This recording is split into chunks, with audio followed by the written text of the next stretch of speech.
കാഫിർ എന്ന വിദ്വേഷജനകമായ പോസ്റ്റ് ആദ്യമായി സാമൂഹ്യ മാധ്യമത്തിൽ പോസ്റ്റ് ചെയ്തത് റിബേഷ് രാമകൃഷ്ണൻ എന്ന DYFI നേതാവാണ്. അദ്ദേഹത്തിനെ ചോദ്യം ചെയ്തപ്പോൾ അതിനു മുമ്പ് അയാൾക്ക് എവിടെ നിന്ന് ആ പോസ്റ്റ് കിട്ടിയെന്നുള്ള കാര്യം വിശദീകരിക്കാൻ അയാൾ തയ്യാറാകുന്നില്ല.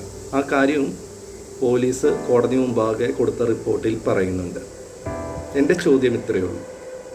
ഈ റിബേഷ് രാമകൃഷ്ണൻ എന്ന DYFI നേതാവിൻ്റെ സ്ഥാനത്ത് ഞാനോ നിങ്ങളോ അല്ലെങ്കിൽ ഈ പാർട്ടിയുമായിട്ട് ബന്ധപ്പെട്ട് ഇല്ലാത്ത ആരെങ്കിലും ആണെങ്കിൽ പോലീസിൻ്റെ സമീപനം എങ്ങനെയായിരിക്കും? ഇതുപോലെ ആയിരിക്കും. ഒന്ന് ചിന്തിച്ചാൽ മതി. അത് ചിന്തിച്ചിട്ട് നിങ്ങൾ ഈ കാര്യങ്ങളിൽ ന്യായീകരിക്കണോ വേണ്ടയോ എന്ന് തീരുമാനിക്കും. സാധാരണ ജനത്തിൻ്റെ കണ്ണിലൂടെ ഈ കാര്യങ്ങളെ വീക്ഷിക്കാൻ ശ്രമിക്കുക. Thank you.